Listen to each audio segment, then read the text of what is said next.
everyone, welcome back to my channel Sharathal of Games. ഇന്ന് നമ്മൾ explore ചെയ്യാൻ പോകുന്നത് ഡോബിൾ പോലുള്ള ഒരു ഫാസ്റ്റ് പേസ്ഡ് ആയിട്ടുള്ള ഒരു പാർട്ടി ഗെയിമാണ്. അപ്രോർ എന്നാണ് ഈ ഗെയിമിന്റെ പേര്. ഈ ഗെയിമിന്റെ അകത്ത് മാച്ചിങ് പെയറിന്റെ വേർഡ് പറയുന്നതിന് പകരം അതിന്റെ ശബ്ദം ഉണ്ടാക്കുകയാണ് ചെയ്യേണ്ടത്. അപ്പൊ ഈ ഗെയിമിന്റെ ഗോൾ എന്ന് പറഞ്ഞാൽ സിമ്പിൾ ആണ്. പ്ലെയർ അല്ലെങ്കിൽ ടീം പെട്ടെന്ന് തന്നെ മാച്ചിങ് പെയറെ കണ്ടെത്തി അതിന്റെ സൗണ്ട് ഉണ്ടാക്കി അങ്ങനെ കൂടുതൽ കാർഡ്സ് കളക്ട് ചെയ്യുന്ന ടീം അല്ലെങ്കിൽ പ്ലെയർ ആയിരിക്കും ഈ ഗെയിമിലെ വിന്നർ. ഇതിൽ ഏറ്റവും രസകരം എന്ന് പറയുന്നത് കാർഡ്സ് നേടുന്ന രീതിയാണ്. ഉറപ്പായിട്ട് എല്ലാവരെയും ചിരിപ്പിച്ചു കൊല്ലും. ഇനി ഉടനെ തന്നെ നമുക്ക് ഗെയിം ഡീറ്റെയിൽസിലോട്ട് കടക്കാം. Let's go. ഒരു ഡീലർ കാർഡ്സ് ഷഫിൾ ചെയ്ത് അതിൽ നിന്ന് 2 കാർഡ്സ് തുറന്നു വെക്കും. എന്നിട്ട് ആ കളിയിൽ പങ്കെടുക്കുകയും ചെയ്യുന്നു. ഏത് 2 കാർഡ്സ് എടുത്താലും അതിൽ ഒരു വേർഡ് എപ്പോഴും മാച്ചിങ് ആയിരിക്കും. കൂടാതെ സെയിം കളറിലായിരിക്കും പ്രിന്റ് ചെയ്തിട്ടുള്ളത്. ഈ മാച്ചിങ് ആയിട്ടുള്ള വേർഡ് കണ്ടെത്തി ആദ്യം അതിന്റെ ശബ്ദം ഉണ്ടാക്കുന്ന പ്ലെയർ ആ 2 കാർഡ്സും നേടും. ഉദാഹരണത്തിന് 2 കാർഡിലും എലിഫന്റ് എന്ന വേർഡ് കണ്ടാൽ ആനയുടെ ശബ്ദം ആദ്യം ഉണ്ടാക്കുന്ന പ്ലെയറിന് കാർഡ്സ് കിട്ടും. തുടർന്ന് മറ്റൊരു പ്ലെയറിനെ ഡീലറായിട്ട് തെരഞ്ഞെടുക്കുകയും അതേ രീതിയിൽ കളി തുടരുകയും ചെയ്യുന്നു.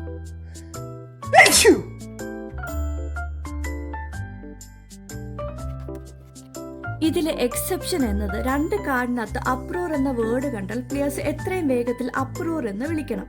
ഇങ്ങനെ ആദ്യം വിളിക്കുന്ന പ്ലെയർ റൗണ്ടിൽ ജയിക്കുകയും ചെയ്യും. എന്നിട്ട് 2 കാർഡ്സ് നേടി 2 പോയിന്റ് പകരം 4 പോയിന്റ്സ് ആയിരിക്കും കിട്ടുക. Uproar.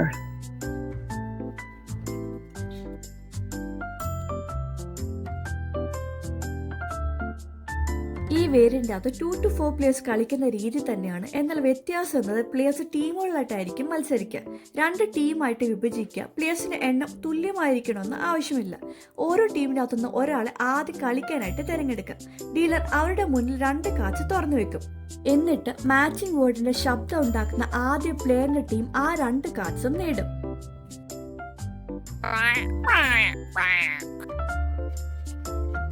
രണ്ടാം റൗണ്ടിനകത്ത് ഓരോ ടീമിൽ നിന്നും മറ്റൊരു പ്ലെയറിനെ തെരഞ്ഞെടുക്കുക. കൂടാതെ പുതിയ ഡീലറെയും. എന്നിട്ട് 2 കാർഡ്സ് തുറന്നു വെച്ച് കളി തുടരുക.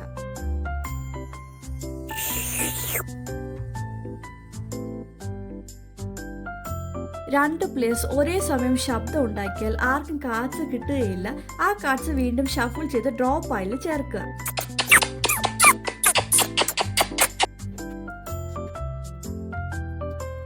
ആരെങ്കിലും വേർഡിന് വിയോജിക്കുന്ന തരത്തിലുള്ള ശബ്ദം ഉണ്ടാക്കിയാൽ അന്തിമ തീരുമാനം ഡീലറുടേതാണ്. അത് അക്സെപ്റ്റ് ചെയ്യണോ വേണ്ടയോ എന്നത്. അംഗീകരിക്കപ്പെടാത്ത പക്ഷം കാർഡ്സ് വീണ്ടും ഷഫിൾ ചെയ്യും. എന്നിട്ട് പുതിയ ഡീലർ 2 കാർഡ്സ് തുറന്നു വെക്കും.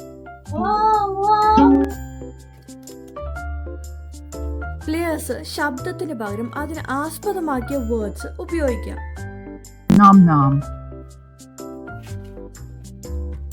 പ്ലെയേഴ്സ് ശബ്ദം ഉണ്ടാക്കുന്നതിന് പകരം തെറ്റായിട്ട് ആ വാക്ക് തന്നെ പറയുകയാണെങ്കിൽ അത് കണക്കാക്കുകയില്ല. ഉദാഹരണത്തിന് ഇവിടെ വേർഡ് വൂൾഫ് ഹൗൾ ആണ്. അപ്പൊ ഹൗൾ ചെയ്ത് ശബ്ദം ഉണ്ടാക്കുന്നതിന് പകരം വൂൾഫ് എന്ന് പറഞ്ഞാൽ അത് കണക്കാക്കുകയില്ല.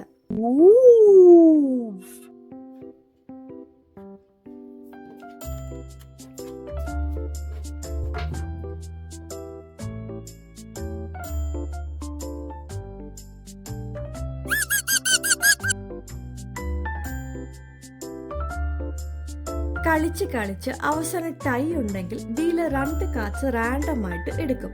എന്നിട്ട് അതിനകത്ത് ആദ്യം ശബ്ദം ഉണ്ടാക്കുന്ന പ്ലെയർ ആയിരിക്കും ആ കാർഡ്സ് നേടി ജയിക്കുന്നത്. Ho ho.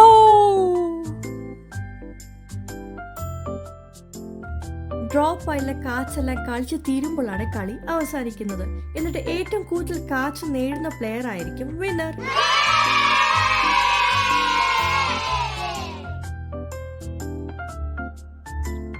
അപ്പൊ ഇതാണ് അപ്രോർ എന്ന ഫൺ ആയിട്ടുള്ള പാർട്ടി ഗെയിം.